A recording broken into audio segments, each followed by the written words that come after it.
คุณนะเจ้าที่ดูแลเจ้าบ้านและรักษาเจ้าบ้านด้วยความจริงใจนะเจ้าบ่าเลี้ยงไข่นะเจ้าตรงนี้ต้องขอบคุณเป็นอย่างยิ่งถ้าเลี้ยงไข่ป่านนี้ก็คนไทยก็เสร็จม่องแท่งกันทั้งประเทศแล้วนะเจ้าคุณหมอก็รวยได้กล้ายากันไปนะเจ้าตรงนี้ต้องขอบพระคุณเป็นอย่างยิ่งนะเจ้านักรบชุดขาวนะเจ้าตรงนี้ขอบคุณในน้ำใจและขอบคุณในความเหน็ดเหนื่อยของทุกท่านที่ดูแลเจ้าบ้านนะเจ้าบอกว่า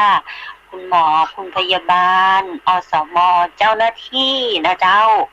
บางคนบอกว่าเป็นเจ้าหน้าที่ก็ดูแลชาวบ้านเหมือนกันน้อยใจไม่ได้มีส่วนที่ได้รับกำลังใจนะเจ้าตรงนี้ก็ขอส่งกำลังใจให้ทุกท่านนะเจ้าแล้วอย่าลืมนะเจ้าออกไปไหนก็อย่าลืมหน้ากากนะเจ้าแมสนะเจ้าทนายปอบอกงูเห่านะทนายปอก็เรื่องประจำนะเจ้าก็ต้องแวะซื้อที่ร้านขายยานะเจ้าเป็นประจำนะเจ้า1 ผืนหน้ากากผ้านะเจ้าตรงนี้ทนายปอก็โอเคไม่ซีเรียสนะเจ้าอย่างน้อยก็ได้ใส่หน้ากากนะเจ้าวันนี้วันพระอย่าลืมนะเจ้าสวดมนต์นะเจ้าสวดมนต์บูชาคุณพระพุทธคุณนะเจ้าพระธรรมคุณพระสังฆคุณนะเจ้าตรงนี้และอย่าลืมสวดพระปริตสูตรนะเจ้าพระปริตรัตนสูตรนะเจ้าขจัดปัดเป่าโรคภัยนะเจ้าอุปัตถวะทั้งปวงเป็นไปได้นะเจ้าให้น้อมระลึกถึงพระรัตนตรัยที่พระพุทธเจ้าทรงมอบให้พระอานนท์นำพระปริตรัตนสูตรนะเจ้าไปสวดให้แก่ชาวเมืองเวสาลีเพื่อขจัดปัดเป่าโรคระบาดภัยร้ายจากการอดอยากขับไล่พูดผีปีศาจและอุปัตถวะอันตรายทั้งปวงให้เกิดความสงบความร่มเย็นและยังให้มีความมีดวงตาที่เห็นธรรมนะเจ้าเมื่อเกิดจากความสงบในจิตใจสติก็คืนมาปัญญาก็คิดไตร่ตรองนะเจ้าจัดการปัญหาได้อย่างมีเหตุมีผลมีกาลเทศะนะเจ้าถูกต้องเหมาะสมนะเจ้าบางทีภัยร้ายมาจากจิตมนุษย์กันเองนี่เองนะเจ้ามีพลังมากเกินไปทำให้เกิดภัยร้ายเพราะฉะนั้นต้องทำให้คนที่สร้างพลังภัยร้ายทั้งหลายนั้นมีสติในศีล 5มีความศักดิ์สิทธิ์ในพรานุภาพนะเจ้าพระปริตรัตนสูตรเป็นบทสวดมนต์อันประเสริฐของพระพุทธเจ้านะเจ้าช่วยกันนะเจ้าสวดมนต์บทนี้ทุกเช้าเย็นค่ำเช้านะเจ้าจะได้ป้องกันจิตมนุษย์ของเราเพื่อมีสุขภาพแข็งแรงนะเจ้าแต่บางคนบอกว่าจิตผมไม่มีสตินะเจ้าเมื่อจิตไม่มีสตินะเจ้ากรรมฐานช่วยได้นะเจ้าฝึกสติโดยกรรมฐาน40 กองเลือกเอานะเจ้ากรรมฐานหมายถึงที่ตั้งแห่งการทำงานของจิตนะเจ้าสิ่งที่ใจเป็นอารมณ์ในการเจริญภาวนา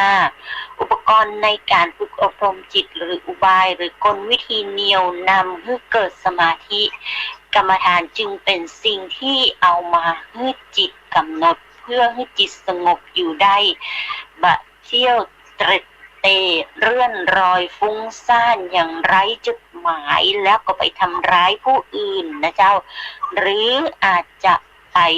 ทำไอ้อย่างที่บดีอีกหลายอย่างเหมือนคนเฒ่าโบราณที่เป็นบอกว่าปล่อยควายธนูทั้งหลายแหล่นะเจ้าเพราะฉะนั้นตรงนี้ทนายปออยากเชิญชวนให้หมู่เฮานะเจ้าหางานเพื่อทำนะเจ้าหางานของจิตทำในช่วงเวลาของโควิดนี้นะเจ้าทิ้งระยะห่างทางสังคมนะเจ้าเรามากำหนดสติกรรมฐาน40แล้วแต่จะเลือกเอานะเจ้ากรรมฐาน40เป็นอุบาย40วิธีที่ใช้ฝึกจิตให้เกิดสมาธิสิ่งที่เอามาให้จิตกำหนดเพื่อชักนำให้เกิดสมาธิพอจิตกำหนดจับสิ่งนี้เข้าแล้วจะชักนำให้จิตแน่วแน่อยู่กับสิ่งนี้จนเป็นสมาธิได้มั่นคงและ อวยที่สุดนะเจ้าในคัมภีร์อัตถกถาและประกรณ์เปิ้นได้รวบรวมแสดงกรรมฐานไว้40อย่างนะเจ้ากฐิน10อสุภะ10อนุสติ10อัตตมัญญา4นะเจ้าแต่ที่ทนายปออยากให้หมู่เฮาเจิญชวนหมู่เฮาทำก็คืออัปปมัญญา4นะเจ้าเมตตานะเจ้าธรรมที่พึ่งแผ่ไปในมนุษย์สัตว์ทั้งหลายอย่างมีจิตใจสม่ำเสมอทั่วกันบ่มีประมาณไม่จำกัดขอบเขตโดยมากเรียกว่าพรหมวิหาร4นะเจ้ามันเหมาะสำหรับหมู่เฮาเจ้าบ้านนะเจ้าที่รับศีล5แล้วนะเจ้านำมาปฏิบัติคือเมตตาคือปรารถนาดีมีไมตรีอยากให้มนุษย์ทั้งสัตว์ทั้งหลายมีความสุขทั่วหน้านะเจ้าอันต่อมาก็คือกรุณานะเจ้าพรหมวิหาร4อันต่อมาคือกรุณาช่วยเหลือคนอื่นให้พ้นจากความทุกข์นะเจ้าอันต่อมาของพรหมวิหาร4ก็คือมุทิตาคือคอยมีใจแช่มชื่นนะเจ้าเมื่อผู้อื่นมีความสุขและเจริญงอกงามประสบความสำเร็จยิ่งขึ้นไปนะเจ้าอุเบกขานะเจ้าอันสุดท้ายของพรหมวิหาร4และท่านพระเดชพระคุณเจ้าของวัดนันทารามนะเจ้าท่านรองนะเจ้าเปิ้นก็ได้เปรยกับอุบาสิกาทนายปอนะเจ้าว่าศีลในพรหมวิหาร4ที่มีบุญมากที่สุดนะเจ้าก็คืออุเบกขานะเจ้าวางจิตเรียบสงบสม่ำเสมอเที่ยงตรงดุจตาช่างนะเจ้ามองเห็นมนุษย์สัตว์ทั้งหลายนะเจ้าที่ได้รับผลดีผลร้ายตายก็ช่างไม่ตายก็ช่างแบบนั้นหรือเปล่าทนายป้อเข้าใจนะเจ้าอุเบกขานะเจ้าคือวางอารมณ์คือนิ่งนะเจ้าผลดีกับเมตตายินดีไปกับเปิ้ลนะเจ้าผลร้ายถ้าช่วยได้ก็ช่วยแต่ถ้าช่วยไม่ได้ช่วยเพราะเราเดือดร้อนเข้าไปแล้วนะเจ้าบางคนติดคุกเพราะไปทำผิดทนายปอสงสารอยากไปช่วยอย่างนี้บ่ได้นะเจ้าจะได้ก็ต่อเมื่อเข้าไปดูแลในกระบวนการยุติธรรมให้ได้รับความเป็นธรรมให้มากที่สุดแค่นั้นเองนะเจ้าบางคนถูกโจทก์ฟ้องจนได้รับโทษหนักเกินกว่าความเป็นจริงตรงนี้มันก็เดือดร้อนเหมือนกันนะเจ้ามันต้องดูเ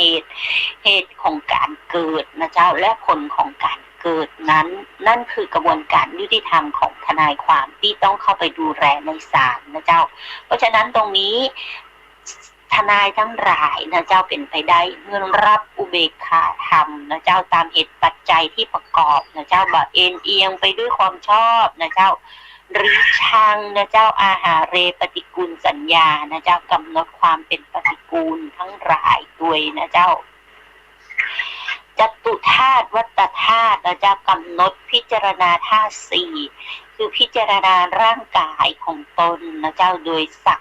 ว่าเป็นธาตุ4แต่ละอย่างนะเจ้ารูป4นะเจ้ากำหนดสภาวะที่เป็นรูปธรรมเป็นอารมณ์ใช้ได้เฉพาะผู้ที่เพ่งกับศีล9อย่างนะเจ้าจนได้จตุทะฌานมาแล้วกรรมฐานแบบอรูป4มี4อย่างอากาสานัญจายตนะวิญญาณัญจายตนะอากินจัญญายตนะเนวสัญญานายตนะนะเจ้า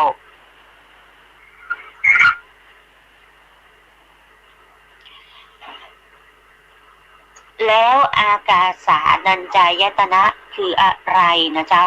วันพรุ่งนี้ต้องมาต่อกันนะเจ้าวันนี้หมดเวลานะเจ้าวันพรุ่งนี้จะมารายละเอียดของอสุภะ